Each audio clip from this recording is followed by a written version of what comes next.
So yes, my name is Leroy. I'm a co-founder and CEO of Taiwan Startup들의.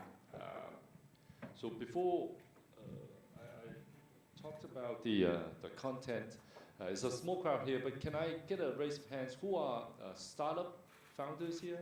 Startups, investors.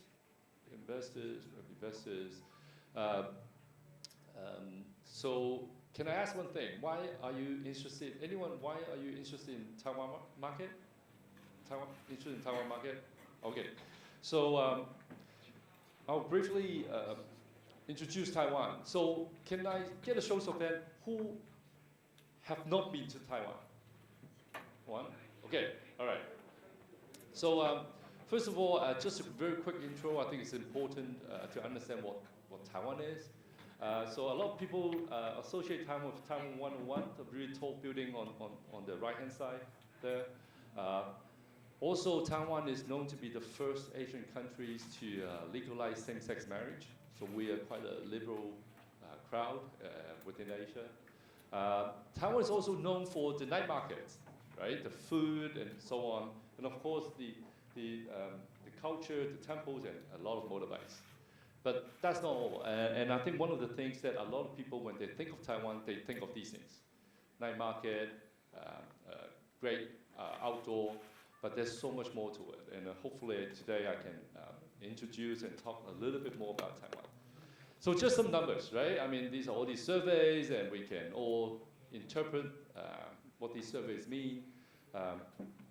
We are top 2 in Asia in terms of global talent being competitive.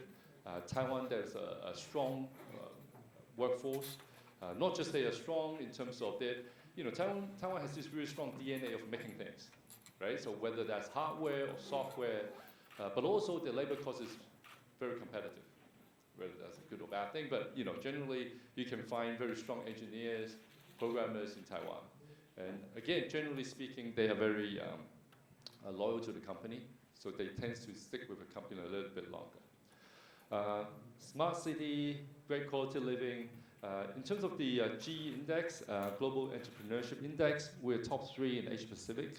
That's after Australia and Singapore. So again, very, very high up in terms of being established from a startup ecosystem perspective. But the most important thing, I always keep saying, right? Like people say, if I'm a startup founder now, where should I start my company? Should I start it in Hong Kong, Singapore, Korea, Japan? And there are lots of considerations, right? And one of the things people think of is, is it a legal issue? Is it investment? But to me, it starts off with whether that's a good place to live, right? And Taiwan has always been ranked really high in terms of a place where people live and people enjoy the place. We have one of the highest happy index, and you get to work with friendly people, and it's just a nice environment. Okay, so a bit of a Taiwan showcase here. On the right-hand side, these are more the traditional Taiwan tech companies. So I'm sure a lot of you would know almost all of them. Foxconn, Acer, TSMC, HTC, MediaTek, ASUS. I cheated a little bit. I put in YouTube and NVIDIA because they are technically not, but one of their co-founders are Taiwanese American. And one of the things you notice is Taiwanese Americans are always very connected with Taiwan. They always come back to Taiwan and willing to share with what they've learned and what they've earned overseas. On the right-hand side, I picked out some names. I don't know how many of these names you recognize. Again, there are many startups in Taiwan. These are just some of the names. Gogoro, the electric bike, which is doing really well in Taiwan. Neuron is a new startup that makes AI chips. And there are many, many of these examples. And in the middle, I sort of call these hidden gems, right? In Taiwan, you actually get to meet a lot of these companies that they stay very quiet, right? And that's kind of the Taiwan tradition. In a way, I think it's almost common against in Asia as well. So, for example, one of my friends, his company in Taiwan make lab rats, for experiments, and they are like one of the largest producers in the whole world, which we would never think of, right? And one of our colleagues, his neighbor, actually make the best carbon fibers for supercars. So most of them are actually imported from Taiwan. In fact, one of those sports fabric, all those advanced sportswear, all the fabrics, I think over 70% of them are made in Taiwan as well. And most of the people would never, even within Taiwan, would never heard of those names. So again, that's a very interesting thing when you start to consider investment and understand about Taiwan tech space. There's strong players, and they lead a lot of the startup development as well. You have some independent startups, and there's a lot in the middle. Okay, so I will talk more about the Taiwan ecosystem through the lens of what TSS, what we're doing. And I hope a lot of these observations, we'll talk about them. I believe they are not just unique to Taiwan. I assume they are quite relevant to most Asia startup ecosystems. So when you see something that you think is common to your countries, your city, not, and I'll see if I hit some of those points. So TSS, so we are one of the earliest, I think we're the earliest startup program in Taiwan. We are funded by the government back in 2015. And because of that, we have been building relationships with startup ecosystems throughout the world, which will show the different things that we have done. But since then, we have almost grown and witnessed the whole development of this startup ecosystem in Taiwan. Now there are so many more programs in Taiwan, which we'll show in another chart. So with that, our job has always been about building out the ecosystem. As you know, building out an ecosystem is never easy, especially in Taiwan. Everything is very new, and and I think Korea is very much at the same level, same stage. Things started maybe 6-7 years ago. When everyone just talked about startups, a lot of programs, very similar things. All right, this is a messy chart, but it's a useful one. So from our standpoint, Taiwan ecosystem, so all these are our members. So we run, a lot of people ask us, are we accelerators or incubators? I always say we are a membership program. What we mean is when startups join a program, they stick with us, hopefully forever. The reason why we do that is this is the only way we build a relationship with them that we can provide the customized service that they need. So we have over 160 members, and with that we connect them to media, accelerators, different government resources, and investors, right? These are some of the next more the active players in Taiwan, but these are just, the first circle is just a small snapshot at the key ecosystem players in Taiwan. Okay, so back to us. So as I said, we run this membership program. We have about 160 members in Taiwan, and we get a lot of questions, right? So okay, so what is the specialties, right? Do they specialize in hardware or software? And as you can see, we have mostly software. We have a bit of hardware. Is that an indication of what Taiwan ecosystem is? Yes and no.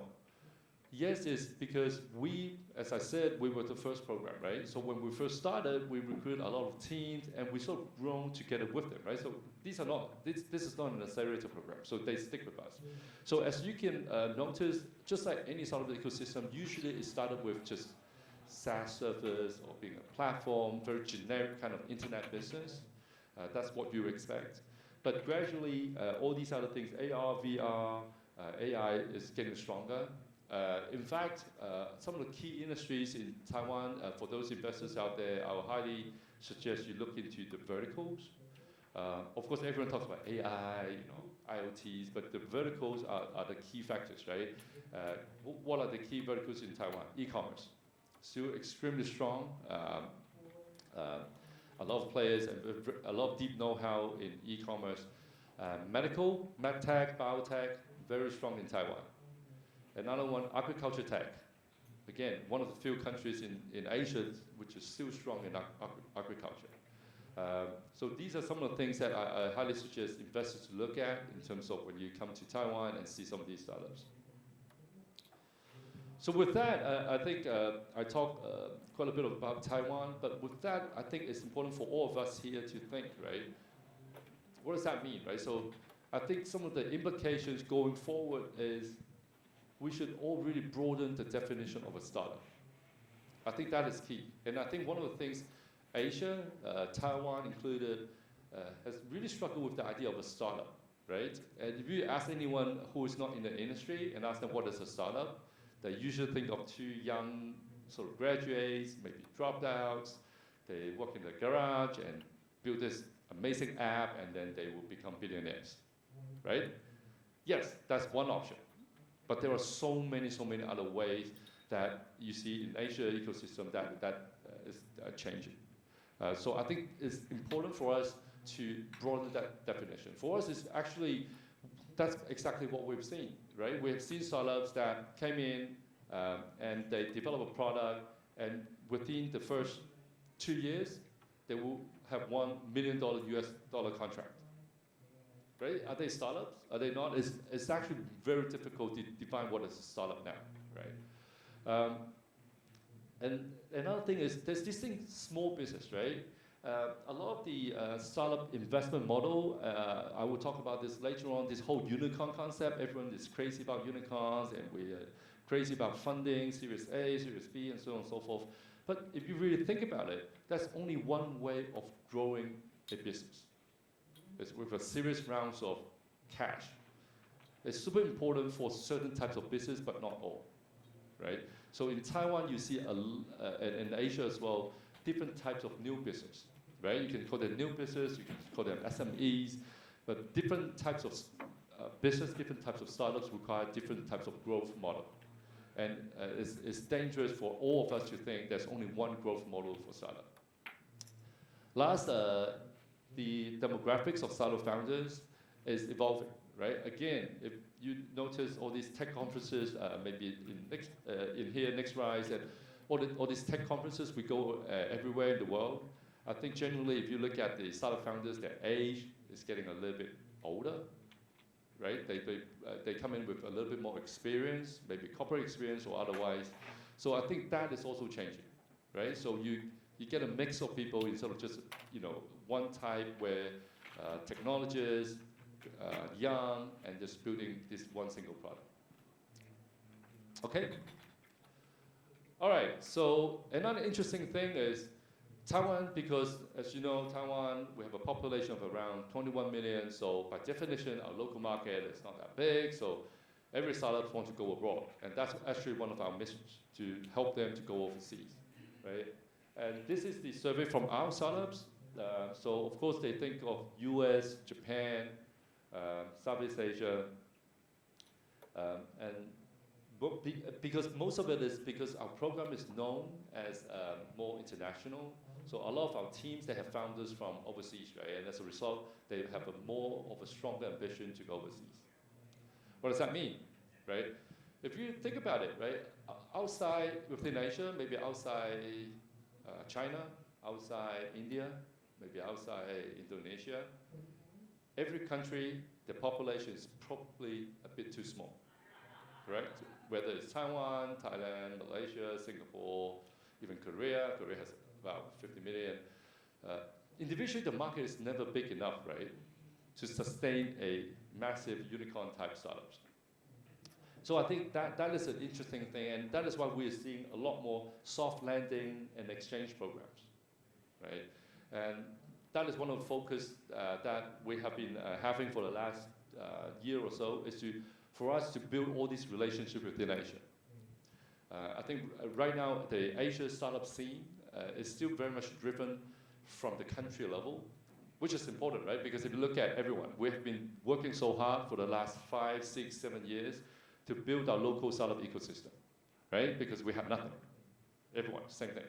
Throughout Asia, everything's new, right? Even you talk about Hong Kong, they started maybe, 8 years ago or 10 years ago, pretty much the same time, nothing. So what we do, we copy a lot of stuff from overseas, and then just start working on different programs. And even some of the investors, if you notice some of the investors, they were never VCs before, right? Everyone is very new. So we have to understand, collectively, we need to present Asia better. Because I think without presenting Asia better, it's difficult to get major investors coming in. We see the Vision Fund and so on, they're still very much driven through countries, right? But I think it's an interesting model how we should look at potentially connecting Asia through cities, right? Instead of purely just from a national level. And another thing that's really interesting is what do startups really need, right? One of the things we have been observing, because we have been providing content to startups, and I don't know whether that's the same thing in Korea. 5-10 years ago, most of the startup seminars and coaching is about pitching, right? Everyone talks about pitching. Let's get some teams to pitching, right? Pitching competition, pitching practice. But if you notice, the startups have become a lot more sophisticated these days, right? Most startups, even they are still just graduates, the way they present, the pitch skill set is a lot more advanced. So what they need is something else now, right? So they are not just, we give them general coaching and just tell them how to pitch in 5 minutes. Most teams, even regardless of level of competency, most of them do quite well in those pitching. So they are actually demanding for something a lot more complex, a lot more customized. Okay, so one of the things, we have Brian here. Brian helps us look at investor relationships, and we have built these strong networks of investors. So if any of the investors you want to look at our Taiwan deals, please connect with us. We have an investor newsletter. It's all free, so you get to see some of the latest development in Taiwan. Again, what does that mean, right? So I think there are a few things that I think we need to consider, right? Some of the things that the previous gentleman has mentioned about the seed stage. A lot of people talk about Asia. There's a gap between seed and sort of pre-A level. I think it's still a challenge, right? If you look at some of the VCs in Taiwan, and I'm not sure whether it's the same thing in Korea, but I noticed similar to a lot of other places, the stage where it's somewhere, before anything less than 500K US is okay, but somewhere between 500K to maybe 2 mil US, that's where we have a major gap, right? And I think that is where, when there's a gap that, no matter how many Series A or B people try to pump money in, there's just not enough deals. So I think that is an important thing. Investment models, I think that's, the reason is some Taiwanese startups, when they do well, when they get their first round of investments, they actually start making money, right? So especially if they build something that is very much connected with the whole supply chain. In Taiwan, the whole high-tech industry, the supply chain is so well planned out, right? So if you do a niche right, you can make money fairly early on. So the question is, okay, do we need more investments or not? Or how should we go the stealth mode, right? Start making money and not let anyone knows about it. So that is important. Another thing that this morning Alan talks about this, if some of you were here from KK Fund, about exits. I think the biggest problem with Asia, we can talk about all this ecosystem, all these incubators or accelerators. We have so many accelerators and incubators in Taiwan. But nothing matters if we don't have enough exits. We desperately need more exits. And exits can mean different things, so IPO, M&A, because you need founders, to be honest, to make money. We need these guys who know how to run new business to make some money. It doesn't have to be billionaires. It would be great if they do. But if they don't, they start making money, then they will start contributing back to the ecosystem. That is super crucial.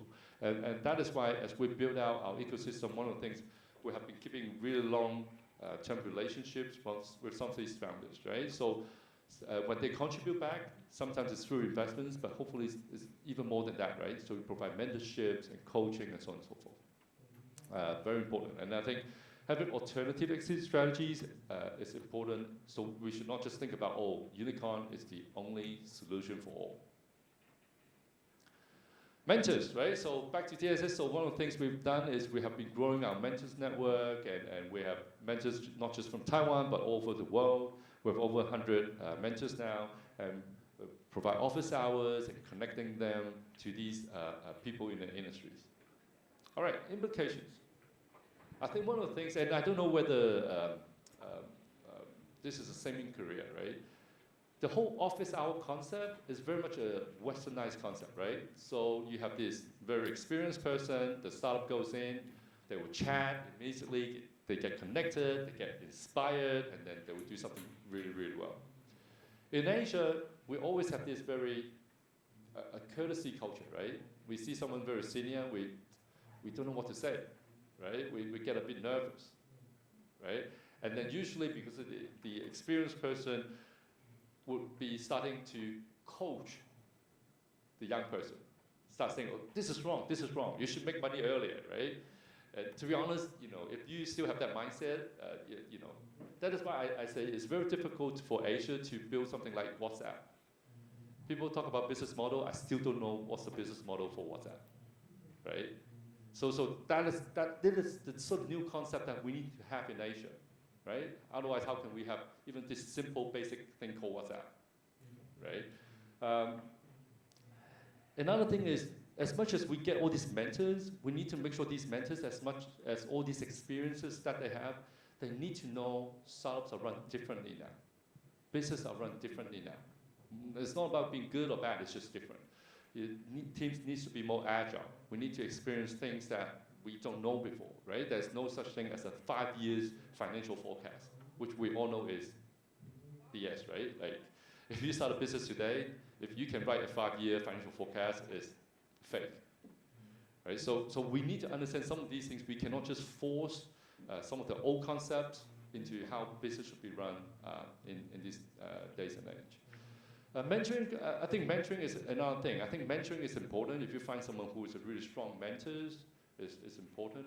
But it's different from someone who can really connect you to the industry, right? It's fine if I talk to you, that you understand the Korean market, you tell me what happens in Korea. That's inspiring, that's useful. But more useful is you can actually connect me, for example, to a distributor in Korea. That is important, right? So I think a lot of the mentoring, one of the things we have been focusing on is, for mentoring, we focus not just talk. We want to see action. Without action, mentoring feels very empty, right? So that's another thing. And I think it's common, again, very common across Asia, right? We have this culture thing, we're very polite, we don't dare to ask things because, oh, I'm very senior, I don't know what to ask him, right? But we need to overcome that, right? If we want to build all these world-changing startups, world-changing business, we need to adopt a new mindset. Conferences. So as I said, TSS, we have been to conferences all around the world. This year we went to Collision, we went to Rise in Hong Kong, we went to TechSource. In Thailand, we're here. In Korea, we're going to TechCrunch, we're going to Vietnam, we're going to all over the world. Every year we travel all around the world. And we've been to all these, and we've seen how these conferences have developed, right? So I think one of the interesting thing is, as these startup conferences, so basically the key ones are, the Web Summit guys, they do Web Summit, they do Rise and so on, Slush, key sort of startup conference, right? They have their brand, they look super cool and everything like that. But we're also seeing the traditional tech conferences, they have their startup zone, right? Super interesting. So I think that is going to, we will see in the next few years, perhaps some of these will converge.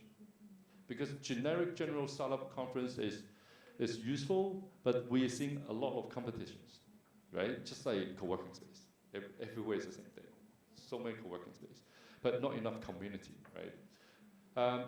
And another interesting thing is, we are already hearing that from our startups, our members, and I wonder again if that's what you guys are seeing. Should I be going to this generic startup conference? For example, like Rise in Hong Kong, generic, you're going to Hong Kong, but it's not about Hong Kong, it's about that conference. You meet people, you meet everyone in the startup ecosystem. Or do you want to go to something more local? Local means you have more connections locally, right? Like NextRise, right? You certainly meet more Korean contacts here than Rise in Hong Kong, correct? So what is more important, right? Should we go to a conference that is more generic? Or should we go to this IoT tech conference in, I don't know, Paris? So these are, I think there will be more convergence, and I hope we'll have more convergence.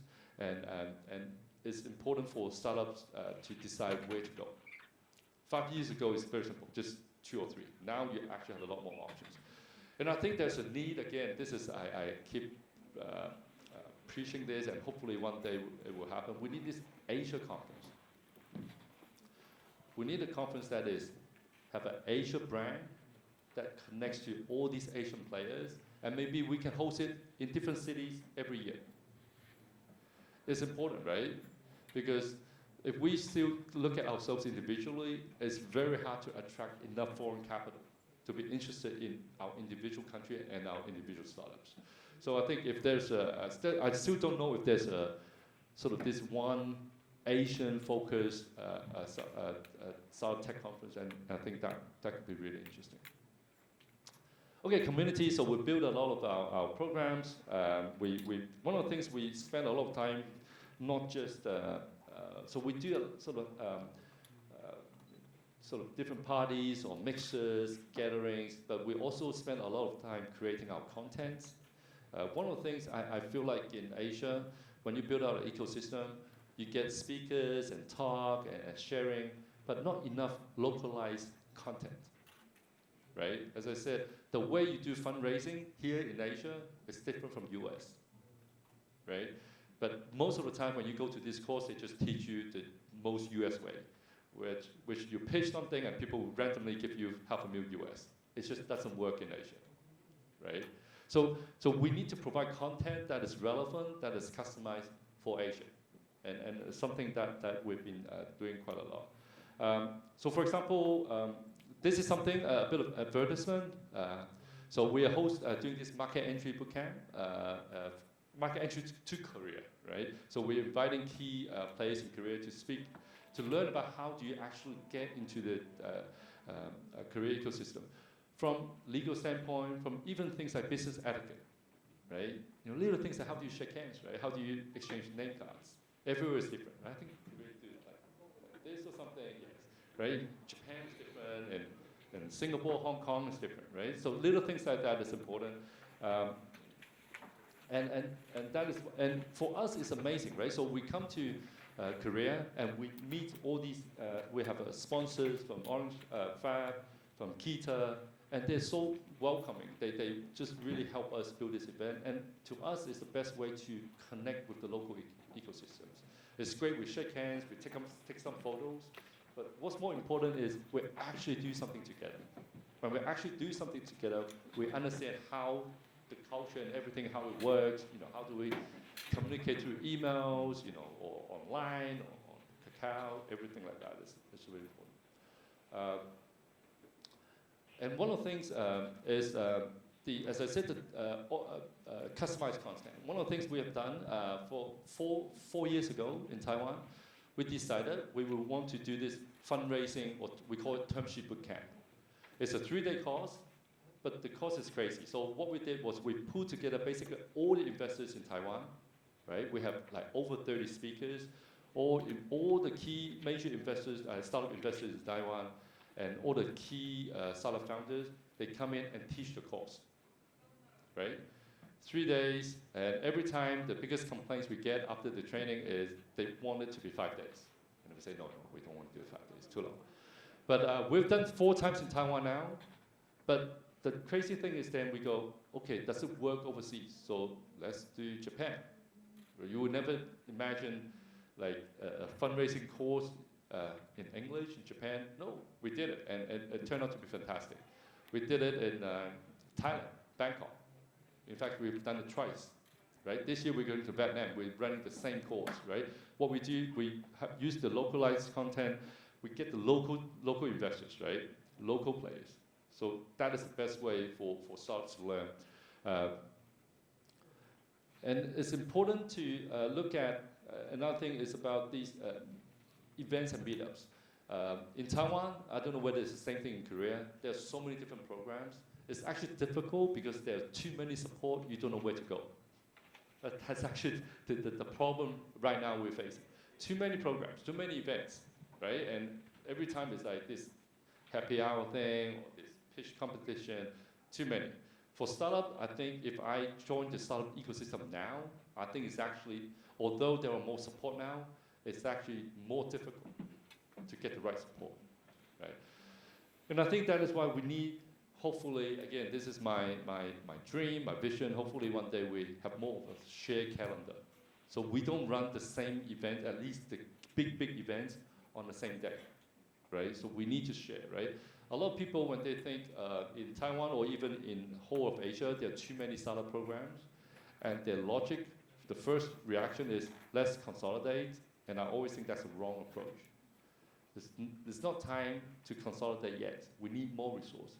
But what we need now is sharing what we're doing, right? So let's use the same resource, let's have all these programs out there, but make sure we're more aligned, more coordinated, and I think that is super important. Okay, it's interesting how we started. We, for our program, we have a lot of corporates very nicely. They talk to us and they want to offer sort of discounts, to startups and in a way promoting the service, right? So AWS is super, we're grateful for them to offer us a lot of credit so we can offer to our startups. But what happened in the last 2 years, so we have built all these relationships, right? So basically we're helping them push the servers or products to the startups. But one thing we're learning as well for the last 2 years, corporates themselves, right, also want to innovate. And we are, as a result, we are building different programs for corporates. And this is something I believe in the next 3 to 5 years, corporates are going to be the key players in startup ecosystem in Asia. That's going to be, the whole perspective is very much game-changing. So as we grow, hopefully we'll continue to grow with the system, right? One of the things I always say, as an ecosystem builder, what we were doing 5 years ago is very different from what we need to do now. Teams are more sophisticated, what their needs is very specific, and we need to be much more connected. And when teams started 5 years ago, they say they want to go to US. Now they realize going to US is very difficult, right? The great thing about US is people think US is one market. Depending on what you do, it's not one market. There's many different states, right? West Coast, East Coast, already very different, right? So even China, right? Setting up an office in Beijing and Shanghai are totally different things. So I think teams are smarter now. They know, no, it's not just going to US. I need to be a lot more specific. I need to have a game plan, right? And as a result, they see more values operating, expanding within Asia. So I think there's a golden opportunity here for all of us. So we're doing 3 things. One is we need to be more connected. We call that One Alliance. Not that we are building that one alliance for ourselves, but we have a mindset of connecting with everyone. Hopefully we can share and just leverage each other's abilities. One platform meaning all these resources, right? Mentors, investors, also corporates. We need to know, we need to learn how to interact with them, how to extract the most out of those guys that is beneficial to startups. And One Academy, the concept is we desperately need localized content. We just don't have enough localized content. We use very much generic startup content. A classic example is, for startups here, you probably have heard of Business Model Canvas, right? BMC, we all completed. BMC is a perfect tool for you to think, right? But I've seen in a lot of the Asian culture, we have an urge to just complete it, right? We just want to fill it in. Oh, done.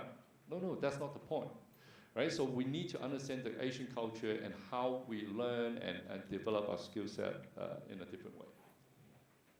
Roll ahead, right? Before I get to the final part, I'll talk a little bit about what I see are the key trends in the next 3 to 5 years. Disclaimer, I'm not very good at predicting. If I'm any good at predicting, I should be investors. So I'm not. But I will say a few things. First of all, we have to understand our Asia ecosystem, it was created on the fly. I always say we had a big bang approach, right? So we had nothing, we go, oh, we need startups, right? So what do? We just copy, right? Let's copy the Silicon Valley model, right? Get some of the speakers over there, right? We had to take on a fake it till you make it mindset, right? So, we need some VCs. Who wants to be VC? Oh, let me be a VC, I've never done a VC before. I've never invested in anything. I've never started a startup, but let me be a VC.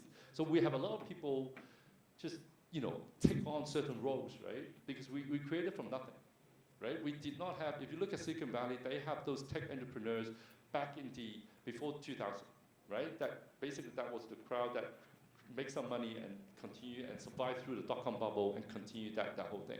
In Asia, we have a little bit of that, but not really, right? We only have the O2O model, sort of 8 to 10 years ago, the whole Groupon thing, but we never had a robust ecosystem, right?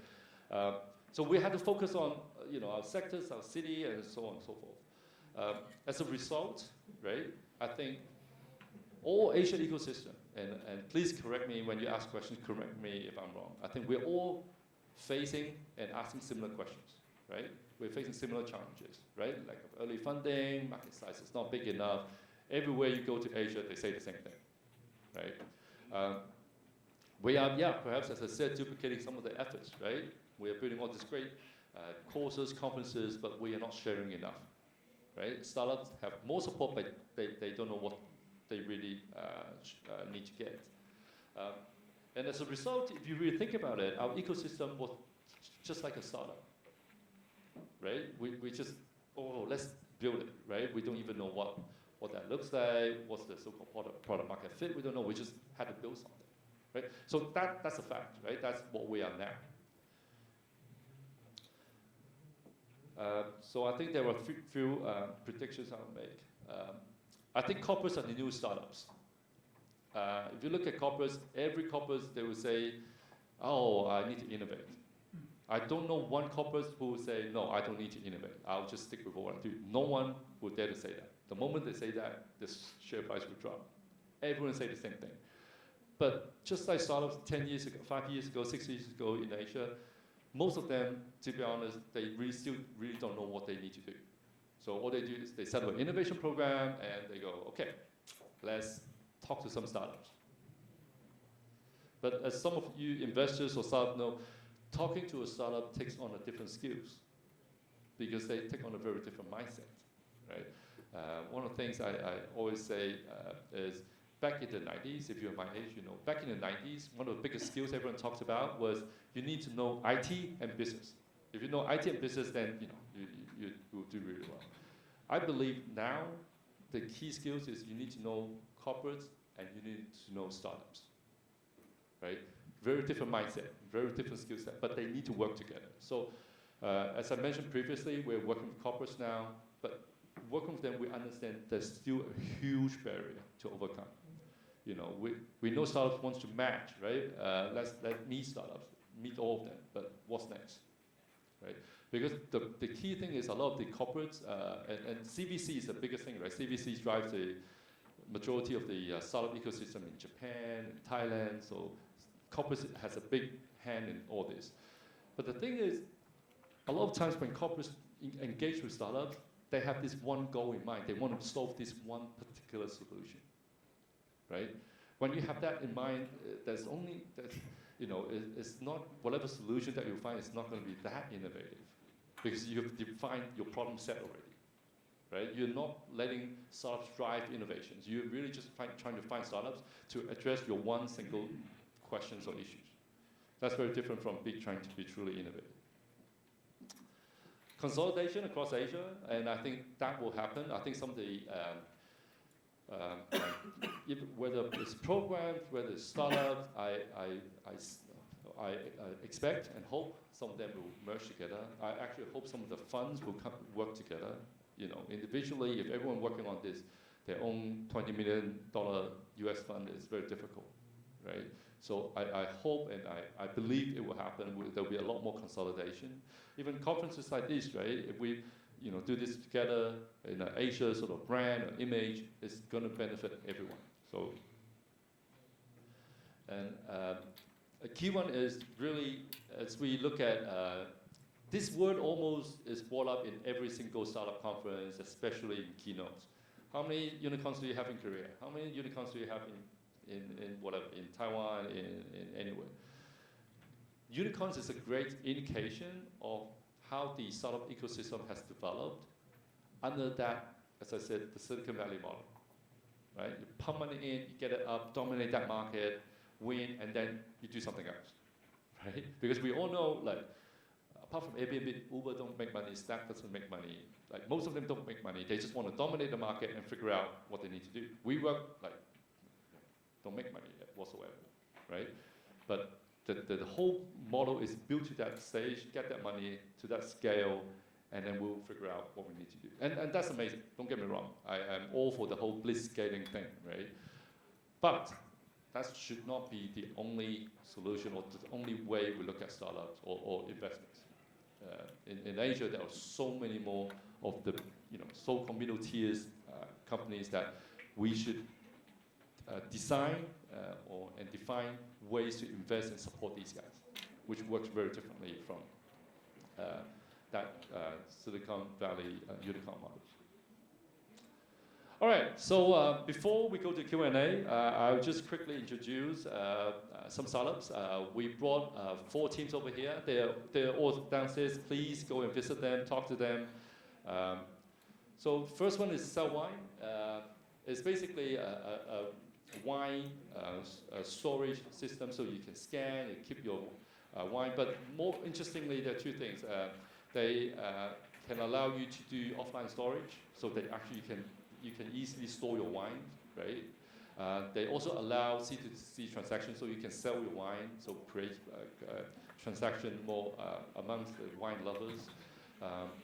For them, it's interesting. They have the website is in Chinese, but the apps they have a Korean language already. In fact, one of the reasons why they're here is, apart, of course, outside Taiwan, Korea has the most users in Asia. So I don't know, maybe Koreans love wines. But that's why we're here, and they're very excited to understand more about the Korean markets. Glee Cloud is AI video content system. So what it does is, a few things you can use their technology. You can basically send them this full soccer match or basketball game, and it will automatically create highlights for you. Right? You may say, well, why do you need to create highlights? Well, highlights, of course, it reduce manpower, but the key thing is, if you know about internet marketing, you need to do a lot of A/B testing, right? So you need to create a lot of different slight variations of those highlights to test which one is the most popular, right? So that is why so with this tool, you can create multiple versions of those short video clips and use it for your internet marketing purpose. So very useful to very advanced. They have they can organize, create videos not just through highlights, but also through keywords and contents. Again, I think they're available in Korean language as well, right? So please visit them. Match is perhaps not as big of a topic. People talk about KOL these days, but KOL is still big, right? It's just that no one sort of talked about them like 3 years ago.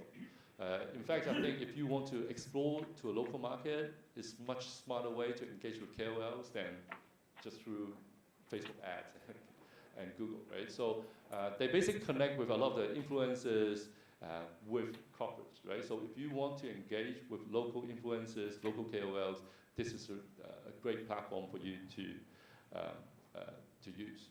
And the last one, I think I've got it here somewhere, Fargo. It's the smallest vacuum compressor in the whole world. Very powerful. So you can use one of those plastic bags, put your luggage in and use this device. Super powerful, and will just compress the whole thing. No sound, no air. You won't, if you touch it, there's no air coming out. Very sophisticated engineering. So please, again, they have the whole product downstairs. Please check it out. It's a great piece of engineering here. So with that, thank you everyone.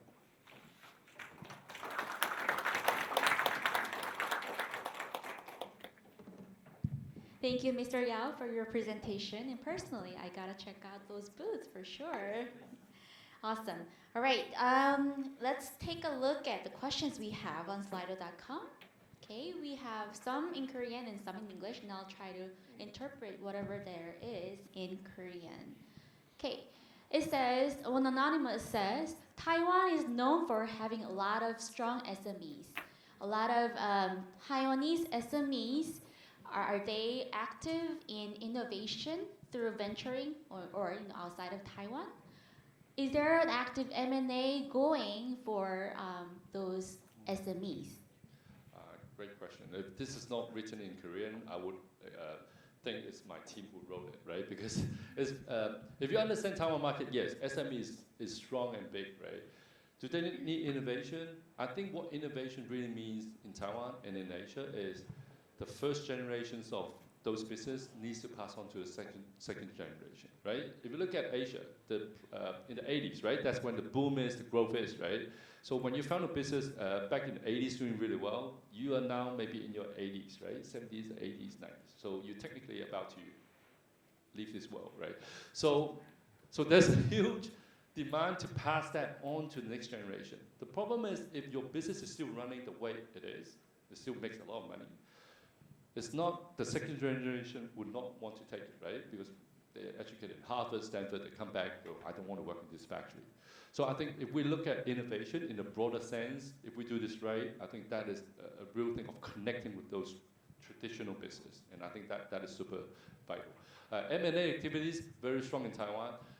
Again, the problem is in Taiwan is a lot of these transactions, there's not enough transparency, right? So we know these bosses, right? So the owners of this business, they work with companies, smaller companies, startups, and they will buy them, acquire them. This happens extremely frequently in Taiwan, but most of these are not captured in like a Crunchbase type information.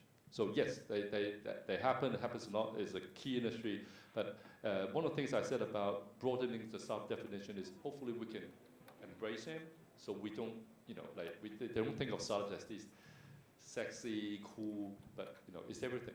We need to broaden and engage with them directly. Thank you for your answer. Since he answered in English when the question was in Korean, I'll briefly interpret. 네, 일단 대만에서는 강소기업이 매우 활발하게 이제 종사를 하고 있는데요. 그거는 동아시아가 80년대부터 다 비슷한 트렌드를 지녔습니다. 그러나 요즘 젊은이들이 워낙 고학력자이기 때문에 중소기업이 취업을 좀 꺼려하고 있는 트렌드가 있는데요. 그래서 이 중소기업이 아직도 강세를 차지하고 있는 전통 산업과 젊은이들에게 취업이 매력적인 그런 중소기업의 현황을 연계를 해야 된다는 걸 잘 강조해 주셨습니다. 또한 M&A 관련된 질문에서는 M&A가 대만에서 활발하게 벌어지고 있으나 투명성은 좀 떨어진다라고 표현해 주셨습니다. Thank you. Then we will move on to the next question. An anonymous person says, you mentioned that corporates will be the mainstream in the startup ecosystem in Asia. Can you share your opinions a little bit more, including reasons, please? Yes, so as I said, all the corporates, they need to get into this whole innovation thing, right? Almost every corporate, I have not met one corporate that they don't have some sort of programs, right? From doing some hackathons to full-blown CVCs. So they all do that. So and they all try to learn how to interact with startups, right? So that's why I said they will be a key player in the whole startup ecosystem, right? They need to learn, and hopefully someone like us will help facilitate that process and make it easier for them. Thank you. Did that suffice the question? Was that the answer that you were looking for? I guess there is some anonymous person. All right, great. Next question. Where do Taiwanese startups focus on when they expand to other markets? Focus when they focus on when they expand to other markets. I don't know what is the question about where do they want to go to? Okay, what did they focus on? I think in the past, I will take this the way I interpret it, right? A lot of startups before when they go to overseas market, I think. Again, it's very much a generalization. They underestimate the difficulties, right? So it's like, oh, I just set up an office in US, I'm done. No, right? And I think a lot of startups starting to learn expanding into a new market. Forget about startups. Even multinationals, when they expand to a new market, it's difficult, right? So I think they are starting to appreciate. And one of the things I always say is, let's break it down. And I think Alan this morning brought up a key thing is, if you're a small company, let's say a startup, you have 20 people, something, you want to come to Korea, the first thing is you need a trusted partners, right? it can be a business partner, it can be an ecosystem guy. You need someone that you can trust, right, to start building. So I think startups, I think they are more sophisticated now. They know more, and they need to start breaking these things down, right? It's just not about, oh, just go to one country and that's it. It's not enough. Thank you. There's also another Korean question up on the screen. It says, young people in Taiwan, I guess, are they more willing to find jobs at SMEs, or are they more up for starting their own startups? I think not just Taiwan. I think every young person likes to start their own business, right? So, but I think again that it goes back to what we define as SMEs, right? And I think the term itself is misleading because SME sounds like small, but if you really look at the most of the so-called SMEs, or I would say more the private companies, right? These guys, some of them can make a lot of money and they're super profitable, right? So I think it goes back to how we define what we mean by SMEs. But yeah, I think, and I think it's important to me, starting a business is not just about the economic development, it's more in line with the whole society development. And that is why we're seeing a lot of the so-called younger people, and not just younger people, old people like me who started a business now, right? Because of the way they want to enable change. And I think that is a major trend.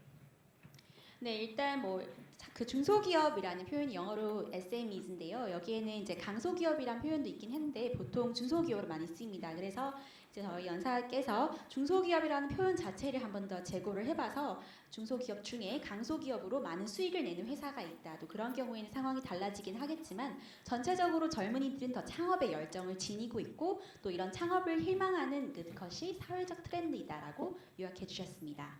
Thank you. All right, next question. Okay, the pharma biotech question. One of the things is, I think similar to Korea, Taiwan has a national health insurance system, right? So for the last 20 odd years. So with this massive database and therefore the industry itself is very developed, right? And on top of that, Taiwanese, as I said, very good at making things. So, and this is one of the industries that is very much a advanced industry in Taiwan. So it's both the technologies, but also just the market, right? Because of how there's this one single national health insurance system. Thank you. What advice? What's your advice for early stage startups as a venture builder? Can I? Okay, this is just a joke, right? Don't quote. Usually, my first advice is don't start a startup. Because it's too hard, but it's true, right? And one of the things about failing early, failing fast, this concept works better in Silicon Valley because you have no place to live, right? When you're broke, but in Asia, it's actually, I don't know whether it's a good or bad thing. You can survive longer, right? That's the different thing. So I think, but joking aside, key thing is still product market fit. It's a boring concept. But I think the thing is, both are important, but I think Asia, we all tend to focus on the product way more than the market, right? And I think if you look at all these concepts about, going back to Silicon Valley, right? If anything, they focus more on the market, anything than the product, right? So that is something we need to have a better balance, and hopefully that would be the first thing that the startups need to do. Because without the product market fit, no matter how much money, whatever growth, you never get it. That's just nothing. Thank you. Let's cover the bottom one over here. It says, from your perspective, are Taiwanese consumers quick to adopt or use apps and services launched in mainland China?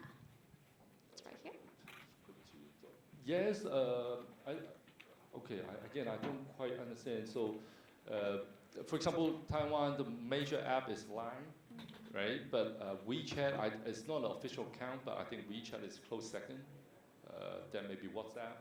So I don't think, to be honest, I think a lot of these, if you especially do an app or a new startup, the country thing, right, like it's not as important, right? And this is one of the things I always advise startups. When Taiwanese startups, they do something, if it's truly a solution that will address globally, I ask, why are we thinking this as a Taiwan problem? It's not a Taiwan problem. Everyone has the same problem, right? So I think have a more of a global perspective is crucial, and which is why again I keep repeating myself is we need to have a much stronger Asia deal flow. We need to have a much stronger Asia ecosystem rather than an individual country system, because individually it's just not enough. We need to do much better collectively. We just have a new question. Yep, uploaded. Blockchain is big in Taiwan. We have a blockchain conference last month, I believe. It's heavily pushed by one of our congressmen, and I think again the government is pushing some of the regulations. So yes, Taiwan is blockchain is something that is heavily promoted in Taiwan. Thank you. I believe that's the last question from Slido.com, Okay. but let's give our audience an opportunity to ask a question in case they have one. If you have any questions, please raise your hand and our staff member will hand you a mic. Any follow-up questions on the answers or questions up on Slido.com or about the presentations are all welcome. None? None? Okay, I think then it's a time for us to wrap up the Thank session. Please give Mr. Leroy Yao a big hand for his presentation.